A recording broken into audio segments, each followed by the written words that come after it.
हामीले चाहिँ roaming service active गर्नुको लागि चाहिँ तपाईँले के गर्नु पर्यो भनेपछि चाहिँ जस्ट म तपाईँलाई स्क्रिन सेयर गरेर देखाइदिन्छु। जस्ट क्रोम ब्राउजर ओपन गर्नु होला तपाईँको मोबाइलमा चाहिँ। अब तपाईँले के गर्नु पर्यो भनेपछि चाहिँ तपाईँले just NTC roaming activation form भनेर सर्च गर्नुपर्ने हुन्छ। जस्ट यति क्लिक गरिसकेर तपाईँले सर्च गर्न सक्नुभएपछि चाहिँ प्रिपेड रोमिङ एक्टिभेसन फर्म भनेर सुरुमै आउँछ पीडीएफ फाइलमा। तपाईँले जस्ट यसमा क्लिक गर्नु होला।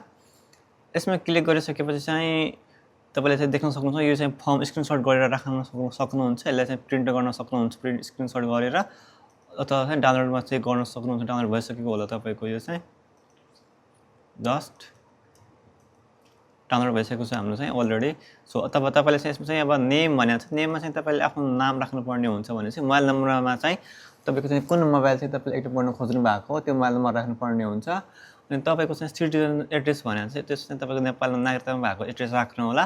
र सिटिजनसिप नम्बरमा चाहिँ आफ्नो नागरिकता नम्बर, पासपोर्ट नम्बरमा चाहिँ आफ्नो पासपोर्ट नम्बर र तपाईँले कुन कन्ट्रीमा हुनुहुन्छ त्यो कन्ट्रीको नाम लेखेर यसमा चाहिँ इस्युड फर्म चाहिँ कतादेखि तपाईँले चाहिँ आफ्नो नागरिकता कतादेखि बनाउनु भयो त्यो राख्नुपर्ने हुन्छ भनेपछि चाहिँ तल सिग्नेचर र डेट लेखेर चाहिँ कसले चाहिँ फर्म भर्नुभयो त्यो डेट र साइन गरेर चाहिँ तपाईँले मैले भनेको मेल एड्रेसमा तपाईँले मेल गर्नुपर्ने हुन्छ। सो यति गरेपछि चाहिँ तपाईँको रोमिङ सर्भिस चाहिँ एक्टिभ हुन्छ र तपाईँले आफ्नो सिम कार्ड चाहिँ मजाले युज गर्न सक्नुहुन्छ।